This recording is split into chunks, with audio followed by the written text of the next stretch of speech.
NTPC 2025 exam का प्रश्न। एक चुनाव में दो उम्मीदवार भाग लेते हैं। 20% मतदाताओं ने वोट नहीं डाला, 120 वोट अवैध घोषित हुए तथा जीतने वाला प्रत्याशी कुल मतों का 41% प्राप्त करता है और 200 वोटों से चुनाव जीत जाता है। तो पंजीकृत मतदाताओं की संख्या बताइए।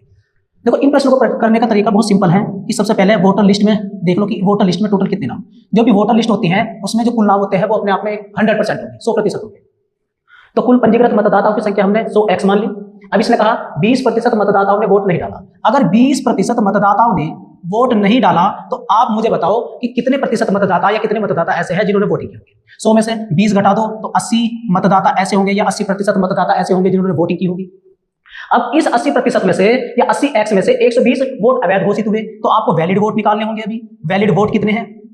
वैलिड वोट देखो 80 में से 120 इनवैलिड हो गए तो 80x माइनस के 120, इसमें से घटाने पड़ेंगे। ये हो गए आपके वैलिड वोट।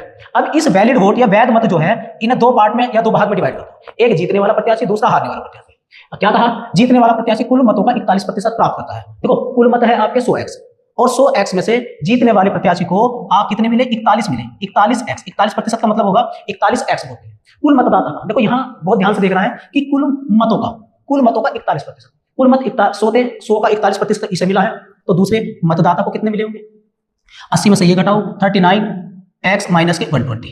दूसरे जो प्रत्याशी है उसे इतने वोट मिले। अब इनका डिफरेंस कितना होगा या इनका हार जीत का अंतर कितना होगा? इसे 41x मिले, 39x मिले। इनका जो अंतर होगा वो होगा आपका 2x माइनस के, देखो माइनस प्लस में चेंज होगा 120। और यही किसके बराबर है? 200 वोटों के बराबर है। 200 क्योंकि वो 200 वोटों से चुनाव जीत जाता है। यहाँ पर 2x प्लस 120 है और इनकी वैल्यू कितनी है? 200 के बराबर है। इसे घटा दो, 2x बराबर कितना होगा? 80 बचा। x की वैल्यू कितनी होगी? x की वैल्यू 40 आ गई। प्रश्न में क्या पूछा? पंजीकृत मतदाताओं की संख्या। पंजीकृत मतदाताओं की संख्या 100 है, 100 का 40 गुना कर दो तो 4000 आपका आंसर होगा। ऑप्शन सी सही होगा।